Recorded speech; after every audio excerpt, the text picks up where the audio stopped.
Migraine యూజువల్గా neuro transmitters ఉంటాయి మా బ్రెయిన్లో. సెరటోనిన్, ఇది నారెపినెఫ్రిన్, ఎపినెఫ్రిన్ ఇవన్నీ ఉంటాయి. అవి బ్యాలెన్స్లో ఉండవు. ఎందుకు ఉండవు అవి? అదంతే, కొంచెం హెరిడిటరీగా ఉండొచ్చు, కొంచెం చాలా మంది ఫ్యామిలీ హిస్టరీ ఉంటుంది చూడండి, వాళ్ళ పేరెంట్స్కి రావచ్చు. అట్లా ఉండకుండా అది పెద్ద ప్రాబ్లం కాదు. కానీ ఏమవుతుంది, ఎప్పుడంటే అది ప్రాబ్లం చేస్తుంది మనకి. ఇప్పుడు మనం టైం ప్రకారం తినం. మార్నింగ్ 9 లోపల తినేయాలి, అది తినము. మధ్యాహ్నం 2 లోపల భోజనం చేయాలి, అది చేయాలి. నైట్ తొందరగా పడుకోవాలి. తిండి సంగతి పక్కన పెడితే త్వరగా పడుకోవటం అనేది చాలా ఇంపార్టెంట్. 11 o'clock maximum. అది చేయకపోతే అలా కాకుండా ఏమంటారు పిల్లలు, లేదు మేడం నేను 8 hours పడుకుంటున్నాను అంటే మార్నింగ్ 4కి పడుకొని ఎప్పుడో లేస్తారు. అది కాదమ్మా, అలా కాదు, 11 o'clock కల్లా పడుకోవాలి అని చెప్తాం. నైట్ లేట్గా తిన్నందువల్ల గ్యాస్ ట్రబుల్ కూడా ఎక్కువ వస్తుందమ్మా. కరెక్ట్. దానివల్ల కూడా అది నైట్ ఫుడ్ తర్వాత కనీసం 2 hours కూర్చొని ఉండాలని చెప్తాం. ఎప్పుడైనా సరే ఫుడ్ తిన్న తర్వాత, ఇప్పుడు మధ్యాహ్నం అనుకో మనం పడుకోం కాబట్టి 2 hours కూర్చొని ఉంటాం కాబట్టి సరిపోతుంది. నైట్ కంపల్సరీ 9:30, 10కి తినేసి 10:30 కల్లా పడుకుంటారు. యూజువల్గా మనం ఏం చేస్తున్నాం, ఇప్పుడు మధ్యాహ్నం పూట సరిగా తినరు, ఆఫీస్లో అది ఇదండి, నైట్ ఎక్కువ తింటారు. అది మంచిది కాదు. కరెక్ట్. అది ఒకనొకప్పుడు టీవీలు ఎక్కువ చూడొద్దు అని చెప్పేవాళ్ళు. టీవీలు చూస్తే సైట్ వస్తుంది, కళ్ళు దెబ్బతింటాయని. ఇప్పుడు మొబైల్స్ లేదంటే ల్యాప్టాప్లు, ఈ రెండే. టీవీలు పోయాయి, అది పక్కకి వెళ్ళిపోయింది. నేను అదే చెప్తాను, టీవీ చూడండి అమ్మ పర్వాలేదు, కానీ మొబైల్ మాత్రం చూడొద్దు అని చెప్తాను. ఇవి చూడడం వల్ల నిజానికి అర్ధరాత్రి, అపరాత్రి, తెల్లారగట్ట దానికి ఒక టైం లేదు. 24/7 మన చేతిలోనే ఉంటుంది. అది చాలా మంది ఏం చేస్తారంటే నిద్ర పట్టలేదని మొబైల్ తీస్తున్నారు. అది చాలా తప్పు. మొబైల్ అస్సలు చూస్తే నిద్ర పట్టదు.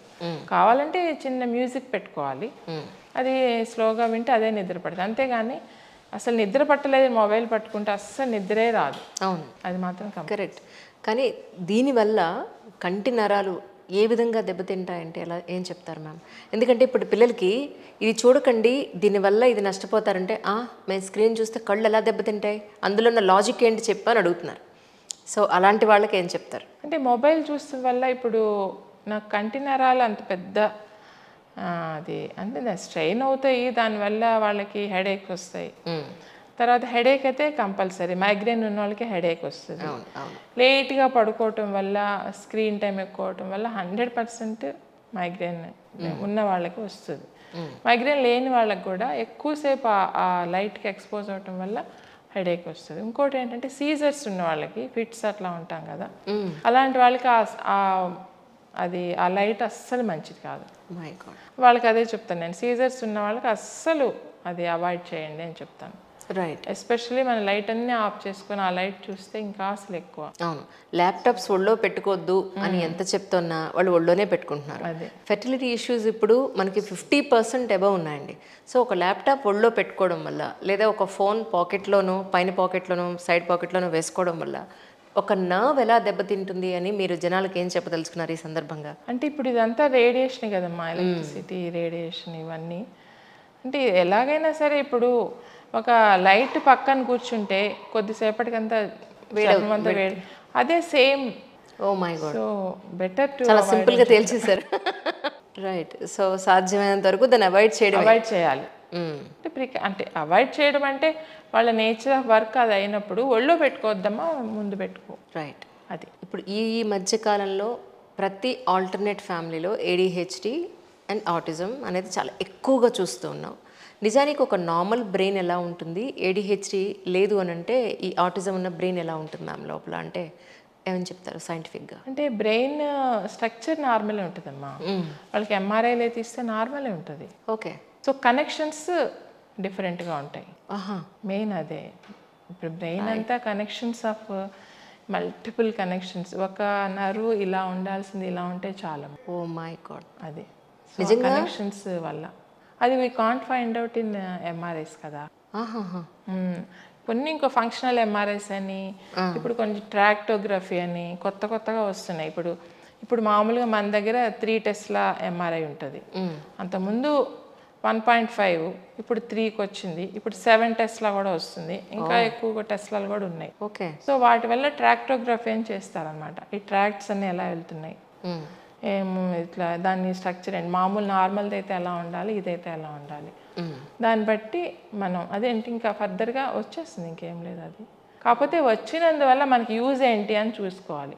మనం చేస్తాం సరే, ఎంఆర్ఐలు డిటెక్ట్ చేస్తాము పేషెంట్ని, కానీ ట్రీట్మెంట్ పార్ట్కి ఆ డయాగ్నోసిస్ ఎంతవరకు యూజ్ అవుతుంది. ఎగ్జాక్ట్లీ.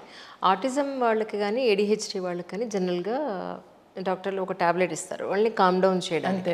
కానీ నిజానికి ఇంటర్నల్గా రిపేర్ అవుతుంది. అది వాళ్ళు ఎప్పుడు వాళ్ళు కామ్ డౌన్ చేయడమే ఆ టాబ్లెట్ చేసే పని. బట్ కానీ ఏదైతే లోపల సిస్టమ్ ఉందో ఆ సిస్టమ్ని అయితే ఆ టాబ్లెట్ ఖచ్చితంగా చేయలేము. ఎస్. సో న్యూరోప్లాస్టిసిటీ అని ఉంటుందమ్మా కొంచెం. అంటే ఇప్పుడు చిన్నపిల్లల నుంచి వాళ్ళకి ఫిజియో అని కొంచెం ఆ గ్రూప్ ఆఫ్ ఆర్టిస్టిక్ చిల్డ్రన్కి కొన్ని వాళ్ళ యాక్టివిటీస్ అని ఉన్నాయి ఇప్పుడు వాళ్ళని కొంచెం చిన్నగా వాళ్ళని స్టిమ్యులేట్ చేయడానికి. సో అది నిదానంగా చేస్తూ ఉంటే కొంచెం డెవలప్ అవుతారు. రైట్. ట్రీట్మెంట్ కంటే కూడా అది బెటర్. ట్రీట్మెంట్ ఎందుకంటే అగ్రెసివ్ బిహేవియర్ అన్ని కంట్రోల్ చేయడానికి తప్పితే స్లీప్ లేదు, అగ్రెసివ్ బిహేవియర్ అలా ఉన్నప్పుడు మన ట్రీట్మెంటే. కానీ ఈ ట్రీట్మెంట్ అనేది వాళ్ళకి ఫర్దర్గా బ్రెయిన్ డెవలప్మెంట్కి పెద్ద యూజ్ ఉండదు. సో ఇప్పుడు కొంచెం స్టెమ్ సెల్స్ అని వచ్చింది కొంచెం. ఓకే. అది కొంచెం ఇప్పుడు కొద్దిగా పర్వాలేదు అంటున్నారు మరి. రైట్. మన దగ్గర కూడా ఇక్కడ మన రెయిన్బోలో చేస్తున్నట్టున్నారు ఒక మేడం ఏదో. ఓకే. ఓకే. బాంబేలో ఒకరెవరో చేస్తున్నారు అలా. ఇది ఏడిహెచ్డికి ఆటిజంకి ఆర్టిస్టిక్ చిల్డ్రన్కి. ఓకే. అంటే స్టెమ్ సెల్ థెరపీ కొంతవరకు ఉపయోగపడుతుంది అంటున్నారమ్మా 50%. రైట్.